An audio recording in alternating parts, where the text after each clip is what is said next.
오늘 함께 나눌 말씀은 사무엘상 1장 9절에서 18절 말씀입니다. 사무엘상 1장 9절에서 18절 말씀이고, 제가 가진 성경은 구약성경 408면에 나와 있습니다. 사무엘상 1장 9절에서 18절 말씀을 제가 먼저 읽고 함께 교독하도록 하겠습니다. 그들이 실로에서 먹고 마신 후에 한나가 일어나니 그때 제사장 엘리는 여호와의 전 문설주 곁 의자에 앉아 있었더라. 서원하여 이르되, 만군의 여호와여, 만일 주의 여종의 고통을 돌보시고 나를 기억하사 주의 여종을 잊지 아니하시고 주의 여종에게 아들을 주시면 내가 그의 평생에 그를 여호와께 드리고 삭도를 그의 머리에 대지 아니하겠나이다.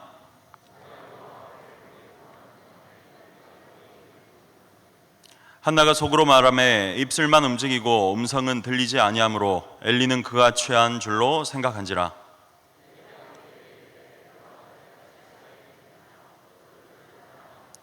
한나가 대답하여 이르되, 내 주여 그렇지 아니하니이다. 나는 마음이 슬픈 여자라. 포도주나 독주를 마신 것이 아니요 여호와 앞에 내 심정을 통한 것뿐이오니.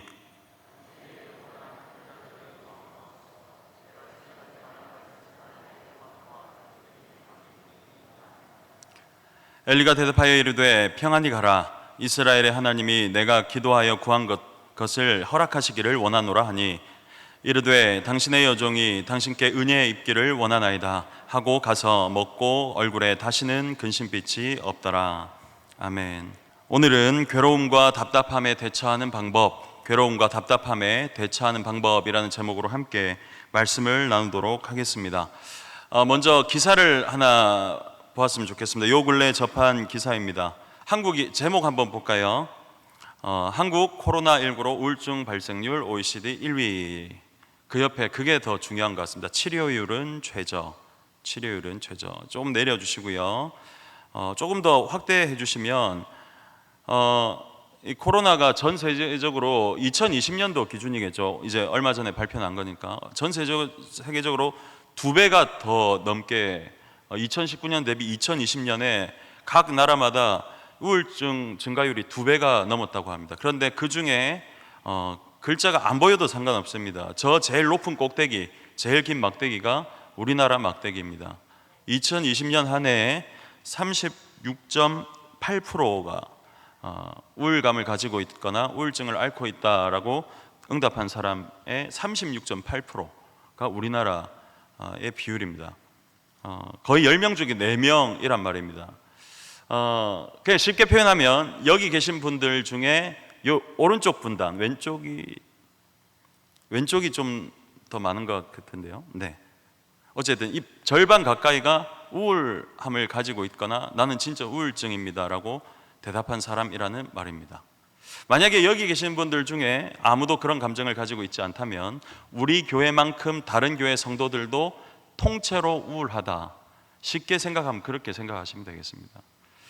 이 중에 만약에 한두 사람만 우울해도 우리가 조금 공동체니까 마음이 아플 거예요. 그런데 한두 사람이 아니라 10명 중에 4명 가까이가 우리나라 전체로 봤을 때 우울하다고 합니다. 더 안타까운 것은 우울증이 그렇게 비율이 높은데도 우울증을 치료할 수 있는 접근성이 가장 떨어진다고 합니다. 우리나라가. 참으로 안타까운 현실이죠. 마음이 괴롭거나 우울한 것은 저는 누구나 있을 수 있는 일이라고 생각합니다. 그럴 수도 있죠. 상황이 힘들고 또 뭐 안 좋은 일이 생길 수도 있는 것 아니겠습니까? 언제나 뭐 다 좋은 일만 생길 수는 없죠. 하지만 그걸 해결할 수 있는 방법이 없다는 것은 참으로 불행한 일 같습니다. 그래서 저는 오늘 이 성경을 통해서 이 한나도 이보다 훨씬 더 큰 괴로움을 가졌음에도 불구하고 어떻게 이 괴로움을 극복해 나가는가, 어떻게 하나님 앞에 믿는 자로서 이렇게 행동을 했는가, 한나의 모습을 보면서 저는 오늘 함께 이 괴로움과 답답함 혹은 우울한 감정들을 극복해 나갔는지 한번 살펴보도록 하겠습니다. 그래서 여러분들도 오늘 이 말씀을 통해 마음이 회복되고 또 힘을 얻고 나아가서 괴로움에 머물러 있지 않고 힘을 낼 수 있는 우리 모든 성도들이 되시기를 바라겠습니다. 오늘 본문의 한나를 한번 보겠습니다. 제가 제목을 두말할 나위 없이 괴로운 한나, 잘 믿는 자에게도 고난이 있다 이렇게 적어봤습니다. 저는 오늘 이 본문의 한나를 보고 딱 한 가지 단어를 생각해내라고 하면 뭐 두말할 나위 없이 저는 괴로움이라고 말씀드리겠습니다. 여러분, 어떤 일이 있어서 힘들 수도 있어요. 사람이 그렇죠. 뭐 코로나 때문에 힘들 수도 있고, 장사가 안 돼서 힘들 수도 있고, 성적이 안 될 수도 성적이 안 올라서 힘들 수도 있고, 해도 안 돼서 힘들 수도 있고, 못생겨서 힘들 수도 있고. 우리 잘생긴 친구들은 고개를 드시고, 고개를 드시고 폰을 보지 마시고, 그럴 수도 있어요. 그런데 이 한나에게는 어떤 일 때문에만 힘든 게 아니었어요. 일 때문에도 힘들었어요. 어떤 일이죠? 임신을 하지 못했죠. 또 어떤 사람들은 저는 일이 힘들지만 옆에 나를 위로해 주는 사람들이 있어서 저 괜찮습니다 하는 분들이 있어요. 좋은 사람이 있으면 극복할 수도 있겠죠. 근데 일 때문만 힘든 게 아니라 사람 때문에도 힘들었어요. 한나는 분인나라는 같이 사는 여자 때문이었습니다. 그러니까 쉽게 말해서 어떤 일 때문에 힘들었고 어떤 사람 때문에도 힘들었고, 한나가 겪는 괴로움은 완전히 종합 세트 같은 괴로움이었습니다. 나 쟤 때문에 힘들어요. 근데 나는 이번에 집값이 올라서 괜찮아요. 이럴 수도 있잖아요, 우리 살다 보면. 근데 그것도 아니에요. 일 때문에도 힘들고 사람 때문에도 힘들었다. 그런데 더 안타까운 것은 남편이 사랑했는데 남편이 사랑을 하면 할수록 분인나라는 여자가 더 격분을 시켰다는 거예요. 무슨 말인지 아시겠죠? 남편이 옆에서 내가 10아들보다 낫지 않습니까? 라고 사랑을 하면 할수록, 갑절로 재물을 주면 줄수록 그때마다 더 괴로움은 커졌다는 거예요. 쉽게 말해서 남편의 그 사랑도 위로가 될 수 없었고, 그 남편의 그 큰 사랑이 커져가면 갈수록 이 시기와 질투도 커져서 괴로움도 동시에 커졌다는 거예요. 이건 총체적 난국이죠. 본문을 보면 이렇게 나와 있습니다. 4절부터 7절에 보면, 엘가나가 제사를 드린 날에 제물의 분깃을 그의 아내 분인나와 그의 모든 자녀에게 주었습니다. 제사를 드리고, 그런데 한나에게는 갑절을 주었다라고 5절에 나옵니다. 그러니까 6절에 보면 그의 적수인 분인나가 그를 심히 격분하게 했다. 그리고 7절 마지막쯤에 봐도 분인나가 그를 격분시켰다. 그래서 결국 한나는 남편의 사랑을 많이 받으면 받을수록 7절 맨 끝에 보시면 그가 울고 먹지 아니하였다. 그러니까 한나는 굉장히 괴로운 겁니다. 너무나 괴로운 거예요. 사람이 얼마나 괴로우면 먹지 않겠습니까? 먹지 않는다는 게 보통 일이 아니에요. 괴로우면 오히려 더 맛있는 거 먹고 풀지, 이 정도의 괴로움이면 그나마 나아요. 그런데 그 괴로움보다 좀 더 심층된 괴로움, 더 아픈 괴로움은 사람을 못 먹게 합니다. 안 먹게 합니다. 먹기 싫게 합니다. 그리고 먹기 싫게만 하는 게 아니라 듣기도 싫게 해요. 그럼 마음을 다 닫아버려요. 제가 얼마 전에 소예배 설교를 했죠. 사람이 괴롭고 슬픈 감정을 숨기려고 해요. 왜 그렇죠? 어설프게 사람들한테 얘기했다가 오히려 더 위로가 안 되는 말을 들을까 봐 사람에게마저도 마음을 닫아버려요. 자기 자신에게마저도 마음을 닫아버려요. 집 문, 방문도 잠궈버려요. 커튼도 다 닫아버리죠. 그냥 어둠 속에서 머무르고 싶은 거예요. 그게 괴로운 사람들의 특징이고 슬픈 사람들의 특징입니다. 한나가 얼마나 괴로웠으면 그렇겠습니까? 그런데 분인나는 멀리 있는 사람이 아니라 같이 있는 사람인 겁니다. 여러분, 여호와께서 이제 한나에게 임신을 하지 못하게 했습니다. 그럼 하나님 때문에 괴로운 거 아니에요? 라고 하겠지만, 우리는 성경을 보고 있지만 우리가 한나의 입장에서 보면 이게 하나님께서 나를 임신하게 못하게 하셨는지는 잘 몰라요. 그리고 하나님께서 허락하신 고난이라고 해도 이게 하나님께서 허락하신 고난이란 걸 여러분 압니까? 살아보면? 아세요? 몰라요. 만약에 믿는 성도가 두 가지 종류로 고난을 얻는다 생각해 봅시다. 죄로 인해서 내가 고통받는구나, 이건 제가 알 수 있어요, 스스로가. 왜? 내가 죄 지은 게 있으니까, 자기는 아니까. 그러면 회개하면 되는 거죠. 두 번째, 이거 나 죄도 안 지었는데 잘 하는 것 같은데 왜 고난이 있을까? 이건 주님께서 주시는 고난이야 라고 알아도 우리는 그 고난 속에서 우리의 감정이 그렇게 기쁘지는 않다는 거예요. 아무리 하나님께서 이 주시는 고난이라 해도 우리의 감정과 우리의 모습은 이게 막 그렇다고 웃고 다니고 그런 사람 없어요. 저도 그렇습니다. 이거 분명히 하나님께서 허락하신 환경일 거야 라고 생각하는 일들이 있어도 그래도 힘든 거예요. 중요한 것은 믿는 자들에게도 하나님께서 허락하시는 고난이 있는데 그 고난을 맞이하는 우리가 마음이 사실은 우리가 그래 할렐루야 난 여호와로 즐거워라 해야 되는데 그게 잘 안 되는 게 현실이라는 거예요. 그래서 나는 오늘 이 본문을 보면서 그래 이 모습을 보니까 나도 이렇게 울고 먹고 싶지 않고 나도 이렇게 괴로웠던 적이 있구나. 나도 진짜 좀 듣기 싫고 하기 싫고 말하기 싫고 그냥 혼자 있고 싶을 때가 있었구나. 분명히 하나님께서 나에게 허락하신 고난인 건 알겠는데 나도 이와 같구나. 그런 생각을 많이 했어요. 그러면서 한나의 모습을 보면서 또다시 이제 제가 생각한 것은 그렇다면 한나는 어떻게 이 상황을 극복해냈는가, 어떻게 이 상황을 헤쳐나갔는가, 그걸 보자는 겁니다. 여러분, 분명한 것은 한나는 우리가 생각할 수 있는 최고의 괴로움을 가지고 있었어요. 상황도 그랬고 환경도 그랬고 가까이에 있는 사람을 통해서 굉장히 극도의 괴로움을 얻었다. 하지만 그 괴로움에 머물러서 그 괴로움 때문에 하나님의 사명을 이루지 못하고 쓰러지고 없어지고 성경에서 사라진 게 아니라 하나님께서 주신 그 고난 속에서도 하나님께서 주신 그 믿음으로 기도했고 그 기도로 극복해내는 과정을 보여주고 있다는 것입니다. 여러분들에게 말씀드립니다. 괴로움에 머물러 있지 마시고 한나와 같이 기도로 하나님 앞에 나아가는 여러분들 되시길 바랍니다.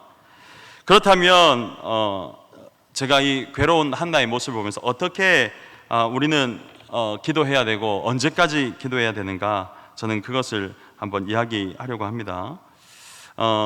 신방을 하다 보면 이런 분들이 있어요.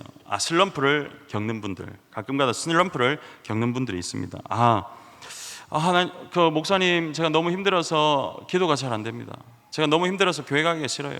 제가 너무 힘들어서 진짜 그냥 아무것도 하기 싫습니다. 이런 분들이 있습니다. 저도 어떨 때 일을 하다가 보면 힘들 때 진짜 아무것도 하기 싫을 때가 있어요. 충분히 이해가 갑니다. 하지만 교회 가기 싫고 예배드리고 싫고 막 기도하기 싫고 이런 것은 굉장히 위험한 일입니다. 믿는 자이기 때문에. 다시 한번 여러분들 생각해 보시고 주변에 그런 분들이 있으면 그렇게 놔두지 말길 바랍니다. 사람이 그렇게 살다 보면 그럴 때가 있죠. 진짜 아무것도 하기 싫을 때. 그래서 머물러 있고 싶을 때, 움직이기 싫을 때, 아무것도 하기 싫을 때.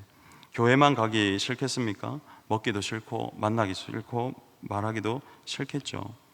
그런데 한나는 오늘 이 모습에 보면 그 싫은 사람들과 함께 제사를 드리러 갔다는 겁니다. 아무것도 아닌 것 같지만 우리가 잘 보셔야 돼요. 한나가 제사를 드리러 같이 갔다는 거예요. 남편이랑 아들들이랑 또 이제 분인나도 가는 그 자리, 그래서 아까 재물을 나눠줬다 했잖아요. 근데 갑절로 받았다고 했잖아요. 그게 뭐냐면 같이 갔다는 거예요. 한나가 알아서 갔다 오세요, 나 그냥 여기 있겠습니다, 그렇게 한 게 아니라 같이 갔다는 거예요. 그래서 그곳에 가서 혼자 또 성막에 가서 기도했고 그 모습을 그 제사장이 엘리 제사장이 보지 않았습니까? 중요한 것은 그 괴로움의 자리를 떠나서 기도하러 갔다는 거예요. 예배드리러 갔다는 겁니다. 그렇기 때문에 제가 첫 번째로 드리고 싶은 말씀은 괴롭고 답답한 마음이 있어서 아무것도 하기 싫어도 그래도 그 마음 가운데 머물러 있지 말고 떠나라는 겁니다. 어떤 분들은 이제 제가 우울한 마음을 깊이 가진 분들을 좀 몇 분 만나본 적이 있습니다. 그래서 병원에 가서 진료도 받는 분들을 봤는데 가면 그렇대요. 보통 조언을 하는 게 집을 좀 밝게 하십시오. 커튼을 여십시오. 창문도 좀 열어 놓으십시오. 환기도 하십시오. 그리고 햇빛 좀 쐬십시오. 가능하면 문 밖에 나와서 산책이라도 하십시오. 그걸 처음에 말한다고 합니다. 괴로움은, 슬픔은, 우울한 감정은 우리를 그곳에 머물러 있게 해서 우리를 잠식시키려고 합니다. 하지만 한나는 물론 힘들었겠지만 한나는 그 괴로움의 자리에 머물러 있지 않고 그 자리를 떠났습니다. 물론 물리적인 그 집에서도 떠났지만 그 마음 가운데 머물러 있지 않기 위해서 예배드리러 갔던 것입니다. 여러분들 중에도 혹여나 나 너무 힘들어, 그래서 나는 예배 가기 싫어, 교회 가기 싫어, 아니면 이거 봉사하기 싫어, 이거 하기 싫어 라는 분들이 있다면 잠시 잠깐 딱 멈춰서서 정신을 바짝 차리시고 그 마음에서 떨어져 나가십시오. 머물러 있지 말고 나가십시오. 떠나십시오. 그 마음에서 떠나십시오. 그래서 하나님의 그 자리, 은혜의 자리로 가셔야 된다는 것입니다. 그리고 그 자리를 떠난 한나가 어떻게 했냐? 그 괴로운 마음 그대로 가지고 기도했다는 것입니다. 어떻게 해서 교회까지 왔다고 생각해 봅시다. 그래서 멍하니 앉아있다 가는 그런 모습, 너무나 안타깝죠. 그런데 한나는 조금 더 노력했어요. 그 마음을 그대로 가지고 하나님 앞에 나아갔습니다. 그런데 여러분들 생각하실 일이 있습니다. 그래, 기도하는 거 누가 모릅니까? 교회에 나가야 되는 거 누가 모릅니까? 목사님, 당연한 말씀 아닙니까? 정말 괴로운 사람들은요, 그렇게 당연한 것도 못하는 사람들이 진짜 힘든 사람들이에요. 기도하는 거 누가 모릅니까? 교회 나가서 예배 드려야 되는 거 누가 모릅니까? 그렇게 대답하죠. 근데 그 당연한 것도 못하는 사람들이 너무 많다는 거예요. 그리고 그런 사람들이 진짜 힘든 사람들이라는 겁니다. 그렇기 때문에 옆에 있는 분들이나 혹여나 여기 계신 분들 중에도 그런 마음을 가지고 온 분들이 있다면 제가 다시 한번 말씀드리겠습니다. 끝까지 포기하지 마시고 기도하십시오. 그리고 예배드리십시오. 하나님 앞에 나아가시길 바랍니다. 저는 이 한나의 모습을 보면서 어떤 기도의 모습을 봤는데, 그냥 기도가 어떤 행위가 아니라 하나님을 믿고 의지하는, 그러니까 내가 응답받을 때까지 기도해야지, 응답받는 그것에 목적을 둔 게 아니라 그냥 하나님 앞에 나아간 순수한 그 하나님만을 의지하는 모습에 한나를 봤다는 거예요. 여러분, 제가 한번 묻겠습니다. 괴롭고 힘들 때 기도해야 되는 거 다 압니다. 지금까지 제가 말씀드린 게 그거예요. 그냥 거기 있지 말고, 그 마음 그대로 그냥 gat혀 있지 말고 기도하러 나오십시오. 딱 그거 얘기한 거예요. 그럼 묻겠습니다. 언제까지 기도해야 됩니까? 언제까지 기도해야 돼요? 예? 응답받을 때까지. 그러면 그 응답받는 때까지 기도해야 된다는 건 다 아는데 그 기간이 너무 힘든 분들이 있어요. 기도해도 안 됩니다. 기도해도 너무나 힘듭니다. 기도해도 아무런 변화가 없습니다. 그러니까 그 응답받는 그때까지, 그 응답받는 것에 대한 것을 목적으로 하나님 앞에 나가면 그 응답받는 그 기간이 너무 힘들다는 거예요. 근데 한나는 조금 달랐어요, 여러분. 물론 기도는 응답받을 때까지 해야겠죠. 하지만 응답받는 게 목적이 아니었던 것 같아요, 제가 보는 한나는. 왜냐하면 결론부터 말하면 이 한나가 응답을 받지 않았음에도 낯빛이 얼굴에 근심의 낯빛이 없어졌기 때문입니다. 우리가 기도를 할 때 힘든 이유는 응답 받아야 되는데 그 응답 받는 기간 동안에 기다리는 그 기간이 내 뜻대로 되지 않는 그 기간이 너무 힘들기 때문입니다. 근데 오늘 한나의 기도는 어떤 기도냐면, 엘리가 묻습니다. 너 왜 그렇게 말도 안 하고 낮부터 술을 마시고 그래? 아닙니다. 그게 아닙니다. 나는 그냥 여호와께 내 심정을 통한 것뿐입니다. 이게 원어의 그 내용을 보면, 원어의 그 단어를 보면 쏟아내다라는 뜻입니다. 쏟아내다. 그러니까 쉽게 말해서 그냥 한나는 자기의 괴로운 마음을 여호와 앞에, 하나님 앞에 쏟아낸 것입니다. 그냥 안에 있는 걸 다 토해낸 것입니다. 그냥 응답받는 것도 중요한데 응답받기 위해서가 아니라 그냥 그 마음을 하나님 앞에 쏟아내기 위해 온 것입니다. 한나는 기도로 응답받으려고 온 것이 아니라, 물론 응답도 중요하죠. 근데 그 이전에 그 순수한 목적이 뭐였냐면 그 마음 안에 있는 괴로움을 다 쏟아내기 위해 온 것입니다. 그게 기도라는 것입니다. 기도는 어떤 응답받는 행위에만 머무르는 것이 아니라, 만약에 그게 목적이라면 그 기다리는 기간이 너무 고통스러운 거예요. 근데 한나는 어떻게 했냐면 쏟아낸 거예요. 그냥 쏟아낸 거. 하나님과의 그 교제, 하나님과의 관계, 거기에 더 초점을 맞춘 겁니다. 단지 그냥 응답받는 행위가 아니라 그 쏟아내는 그 행위를 통해서 내가 쏟아낼 때 받아주시는 분이 하나님이시구나, 나의 마음을 다 알아주신 분이 하나님이시구나, 그런 믿음으로 왔다는 것입니다. 그러니까 어떻게 합니까? 기도를 하고 나서 여러분, 그 엘리 제사장이 오해를 했죠. 그 모습을 보고. 근데 아닙니다. 전 술 마신 게 아닙니다. 저는 마음이 괴로운 사람입니다. 그래서 기도한 것 뿐입니다. 그러니까 엘리 제사장이 축복하죠. 그러니까 어떻게 해요? 처음에 나를 오해한 그 엘리 제사장의 그 축복을 듣고서도 한나의 얼굴에 근심의 낯빛이 없어졌다는 겁니다. 그게 바로 기도, 진정으로 기도하는 자의 믿음이라는 것입니다. 그리고 그 낯빛이 사라짐과 동시에 어떻게 했다고요? 먹었다는 겁니다. 여러분, 이걸 그냥 단순하게 생각하시면 안 돼요. 우리는 정말 믿음으로 기도하고 있는가? 기도를 어떤 응답받기 위한 도구로 사용하고 있지는 않는가? 성경에서 나오는 기도는 단지 응답받기 위한 도구가 아닙니다. 하나님과의 깊은 교제의 시간이죠. 한나는 그렇게 쏟아냈던 것입니다. 여호와 앞에 모든 것을 다 쏟아냈죠. 그리고 확실하게 믿었습니다. 그게 바로 한나가 했던 기도의 방법이고, 한나가 했던 괴로움과 답답함에 대처하는 방법, 그것을 극복해낸 방법이었다는 것입니다. 정리하겠습니다. 사람은 누구나 괴로울 수 있어요. 믿는 자들도 그럴 수 있습니다. 저도 그럴 수 있고요, 저도 그랬습니다. 그런데 여러분, 그곳에 머물러 있으면 여러분 너무나 힘든 거예요. 슬픔과 괴로움은 그 사람을 잠식시켜 버려요. 그래서 안 될 거라고 불신을 더 깊게 만들고 더 아픔을 깊게 만들어서 가까이 있는 소중한 것들을 다 잊어먹게 만들어요. 그런데 한나는 그럼에도 불구하고 그 아픈 마음과 그 무거운 몸을 이끌고, 몸도 무거웠겠죠, 마음이 힘드니까, 예배드리러 나갔다는 겁니다. 그 당연한 것도 못하는 사람들이 우리 주변에도 있을 수도 있겠습니다. 그리고 여러분들 중에도 그 아픈 마음으로 오신 분들이 있을 겁니다.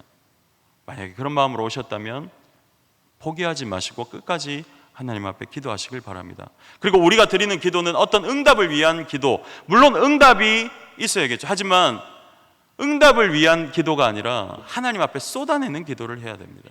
우리의 마음을 다 쏟아놓고 하나님께서 내 마음을 알아주시리라 믿습니다라는 그 믿음으로 얼굴에 근심빛이 없을 때까지, 내 마음에 평안이 있을 때까지 기도하는 겁니다. 그리고 응답은 우리가 생각하는 그때가 아니라 하나님께서 생각하시는 그 완벽한 때에 응답해 주시리라 믿습니다. 그렇기 때문에 한나가 기도하고 나서 근심의 낯빛이 없어지고 나서, 먹고 나서 바로 그 다음 절에, 오늘 읽은 본문 그 다음 절에 어떻게 되는지 다 아시지 않습니까? 여호와께서 그를 생각하심에, 기억하시다는 말이죠. 생각하심에 임신하게 되었다고 바로 나옵니다. 만약에 이 다음 절에 그 구절이 안 나왔다 하더라도 한나는 끝까지 기도했을 것입니다. 그리고 하나님께 받은 줄로 믿고 그렇게 얼굴에 근심빛이 없이 살았을 겁니다. 우리는 기도하면서도 때로는 얼굴에 근심빛이 많을 때가 있습니다.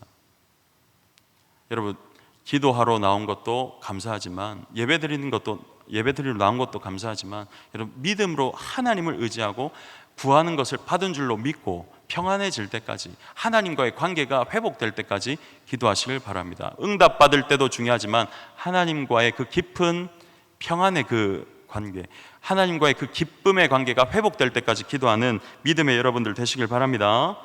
빌립보서 4장 6절에서 7절 말씀 보면, 아무것도 염려하지 말고 다만 모든 일에 기도와 간구로 너희 구할 것을 감사함으로 하나님께 아뢰라. 그리하면 모든 지각에 뛰어난 하나님의 평강이 그리스도 예수 안에서 너의 마음과 생각을 지키시리라 라고 말씀하고 있습니다. 히브리서 4장 16절에 보시면, 그러므로 우리는 긍휼하심을 받고 때를 따라 돕는 은혜를 얻기 위하여 은혜의 보좌 앞으로 담대히 나아갈지라 라고 말씀하고 있습니다. 그렇기 때문에 우리는 하나님 앞에 나와야 된다는 것입니다. 그리고 우리가 하나님 앞에 나왔을 때 우리의 괴로운 마음, 슬픈 마음, 답답한 마음 하나님께서 다 받아주신다는 것입니다. 그렇기 때문에 저는 기도의 정의를 다시 내리고자 합니다. 기도는 단지 응답받기 위한 도구가 아니라 우리 마음 안에 있는 그 불신을 다 걷어내는 작업인 것 같아요. 우리 마음에 안에 있는 모든 불안함을 걷어내는 작업인 것 같습니다.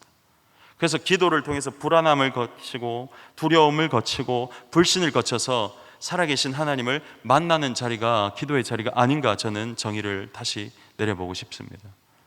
기도는 우리 마음 안에 있는 모든 하나님과의 관계를 어지럽히는 것들을 걷어내는 작업입니다.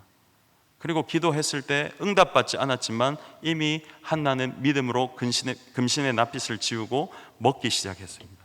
그리고 응답은 그 이후에 일어났죠. 응답 받기 전에 이미 한나는 믿었던 것입니다. 무엇을 통해서요? 하나님 앞에 나아가 기도하는 그 과정을 통해서.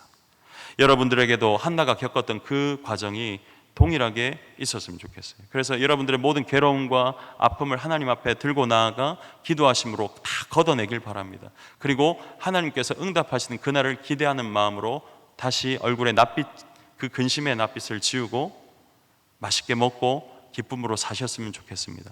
상황이 어렵죠. 10명 중에 4명이 우울감을 가지고 있다고 합니다. 여러분, 우리는 그렇지 않더라도 우리 주변에 있는 이웃들이 그렇다고 합니다. 여러분, 믿음으로 그분들에게 다가가 괴로울 때 힘을 내셔요. 하나님 믿으면 됩니다. 기도하면 됩니다라고. 여러분, 기도하면 됩니다라고 말하려면 여러분들이 먼저 기도의 은혜를 받아야 되지 않겠습니까? 나도 기도하지 않는데 누구에게 기도하란 말입니까? 저도 그것을 위해서 저번에 한번 말씀드렸죠. 제 마음에 어떤 무거운 짐이 있었던 것 같아서 먼 길을 걸었었습니다. 그리고 사실은 울산을 목표로 잡은 이유는 제가 편하게 말할 수 있는 동기 한 명이 거기 있기 때문에 그 교회를 이렇게 향해서 갔던 거죠. 그리고 이런저런 이야기를 나누고 다시 이제 부산에 내려왔습니다.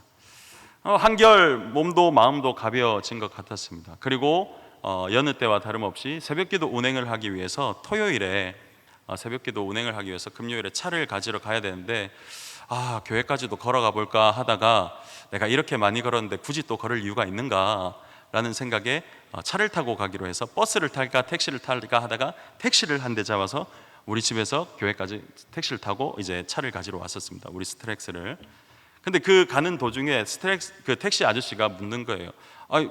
교회 가세요? 그러니까 예, 교회 갑니다. 저 세계로교회 목사입니다 하면서 이 아저씨가 이것저것 물으시더라고요. 그래서 아저씨 교회 나와보셨어요? 하는데 아내분은 교회를 다니시는데 본인은 안 다니신다 하더라고요. 그래서 선생님이 꼭 한번 오십시오 하면서 제가 신용카드로, 이제 카카오 택시라서 신용카드로 결제를, 그러니까 자동으로 돼서 선생님 10,000원 좀 더 긁어서 커피도 한 잔 드시고 하세요 하는데 그걸 거절하시더라고요. 그래서 아무튼 식사 잘 하십시오, 교회 한번 꼭 오십시오 하고 갔는데 그 다음 주일에, 금요일 지나고 토요일 주일에 제가 아침에 전화를 했습니다. 근데 오셨을까요? 안 오셨을까요? 안 오셨습니다. 그리고 그 다음 주에 전화가 한 통 왔습니다. 찬양을 드리는데 교회 앞이라는 거예요. 그래서 내가 왜 지난주에 안 오고 이번 주에 오셨지? 감사하네 해서 뭐 이런저런 이야기를 하다가 이제 듣게 되었는데, 원래는 안 오려고 했대요. 안 오려고 했는데 그날도, 지난주에 첫 주에는 잠들어서 못 왔대요. 너무 힘들어서. 근데 그날도 안 오려고 명지 쪽으로 차를 틀었는데 콜이 한 대 왔답니다. 콜. 목적지가 세계로 교회였답니다. 그래서 왔습니다. 그리고 지난주 주일 예배도 오셨고요, 구역 모임도 오셨어요. 우리 선생님 성함이 어떻게 되십니까? 하니까 손 선생님이시네요. 제가 아는 손 선생님이 2분 계신데 한 분이 선생님이고 또 한 분은 우리 교회에 또 계십니다. 그 손 선생님을 만나보시길 바랍니다. 이렇게 해서 좋을 겁니다. 근데 이런 과정을 보면서 제가 말씀드렸잖아요. 나도 참 마음이 힘들고 괴롭고 기도하고 나서 아무런 무슨 일이 좀 좋은 일이 있었으면 좋겠다 뭐 그런 기대감이 있잖아요. 근데 우연치 않게 그렇게 한 분께서 또 이렇게 교회를 오게 됐습니다. 그러면서 느낀 게 있습니다. 하나님은 하나님의 일을 하신다. 연약한 나 같은 사람을 통해서도 하나님께서는 하나님의 일을 하시고, 내가 괴로울 때에도 하나님은 계속 일하고 계셨다. 우리는 기도를 통해서 그 불신의 마음을 거치고 난 다음에야 알게 된다. 뭐를요? 하나님께서는 동일하시게 함께 하고 계셨구나. 하나님과 동행하시는 여러분들 되시길 바랍니다. 우리 찬양 한 곡 하도록 하겠습니다. 괴로울 때 주님의 얼굴 보라. 괴로우면 괴로울수록 하나님의 얼굴을 보고, 괴로우면 괴로울수록 더욱더 하나님을 찾는 믿음의 여러분들 되시길 바랍니다.